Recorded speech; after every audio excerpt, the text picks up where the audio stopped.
So I know you guys must have been getting a little bit annoyed at the game footage that you guys have been watching me basically play for the last few a few of the help tech discussions that we've been talking about. So I've decided to change it up to something a little bit differently. But anyway, let's talk about this brand new news story that I came across. And the news story basically goes is that the Nintendo Switch is going to be bigger than the Wii. Now, personally, I think that's a little unfair to say that right now because we're comparing a console, for the Wii at least, that it's over 5 years old, 6 years old, maybe even 7 years old at this point, and said that the Switch is going to be bigger based upon what they're seeing on the Switch so far, based upon just like literally a month of the Switch being out. It's just not fair to say that right now. So what I'm going to basically say is that we need to basically give the Switch a little bit more time before we can fully say that the Switch is going to be bigger than what bigger than the Wii right off the bat. So I just want to put that out there for you guys right now. But the thing that does support that the system could be a little bit bigger than the Wii is the fact that Nintendo has understood now, finally, after a long launch of basically systems, they're finally getting that they need to make a system that's easy to develop for, on par with the PlayStation 4 or Xbox One. And we've seen that the system is not as powerful as an Xbox One. We've seen that it's definitely not as powerful as a PlayStation 4, and definitely not even close to the Pro or basically the Scorpion. But people are basically saying on the developer side is that the system is pretty darn close to a PlayStation 4, which is unbelievable when you think about when you're comparing like a console-sized system to a mobile system like this. And I think that's kind of awesome to basically look at this system and say that it's going to be giving Xbox and PlayStation a run for its money. And if you guys basically go down to the description box below, you will see that I left you guys a link down there, and it takes you to a website by the name of MCV UK.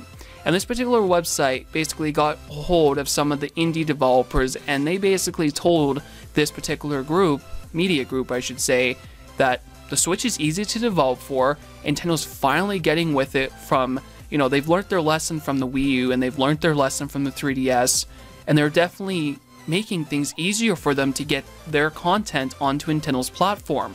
And that's good to know.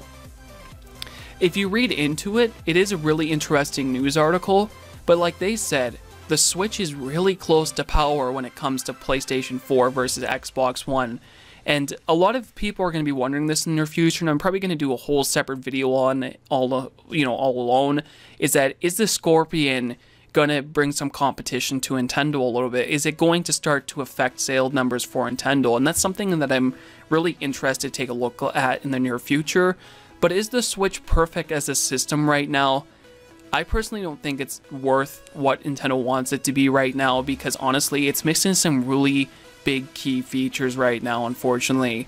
And I know I'm going all over the place, but I don't think it's fair to say that the Switch is going to be bigger than the Wii U right now. Or even, it's obviously not going to be as big as the Wii U, but I mean when we're comparing it to the Wii.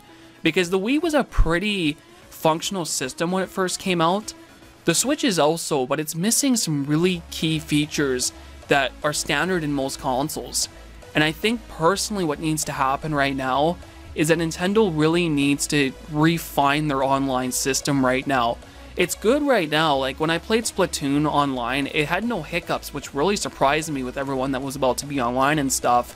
But what really pissed me off was that there was no online chat, there was no particular way to send invite to your friends and stuff. It's not enough for me to justify the purchase to pay for the online, and I hope to God Nintendo refines it to a point that it's on par with the Xbox One's, basically, I don't want to call it the social network because that's not what it's called, but with their Kinect system, or not Kinect system, but their Xbox Live system where you can easily send your friend an request, chat with them, make parties, and I hope Nintendo refines it more and more within 2 months, 3 months, maybe even 4 months before they start making us pay for it, because it's going to piss me off if Nintendo starts making me pay for their online services when it's not even worth the payment yet. And I personally think right now, definitely not worth the payment. Sorry guys, I'm all over the place, but I just want to talk to you guys about if I think the Switch is going to be bigger than the Wii. And it's too hard to say right now. I'm going to bring out a separate video on its own, guys, for Nintendo making us pay for online services again, and how I personally think about that. You guys got a little bit of a brief summary of what I think so far, but I will be basically going into that a little bit more in depth in the near future.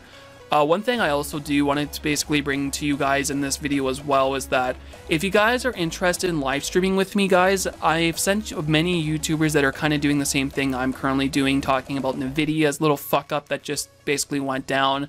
If you guys are interested in that video, I'll leave you guys an end card. But there's a bunch of YouTubers that are talking about this, and I think we can make a really good community of talking about current events like this, especially, again, NVIDIA's little, hey, we're going to launch a Titan card. Then we're going to launch another Titan card for Pastel.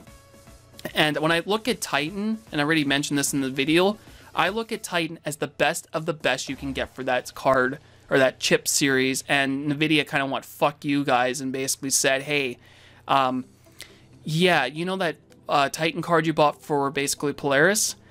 It's actually not the most powerful card. This is the Titan card that is the most powerful card. Fuck the guys who spent, you know, $1,200 for the best of the best and thought we were guaranteeing them the best of the best for at least this generation of cards. And you guys can get the full description, or the full of how I feel about that whole little screw up on NVIDIA's end in the video link down the description box below, or the card up at the top of your guys' screen.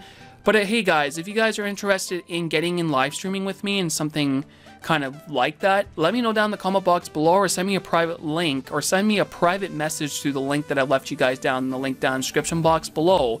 But like always, guys, if you guys enjoyed this video for today, remember to hit the like, subscribe, and we'll see you guys in the next one.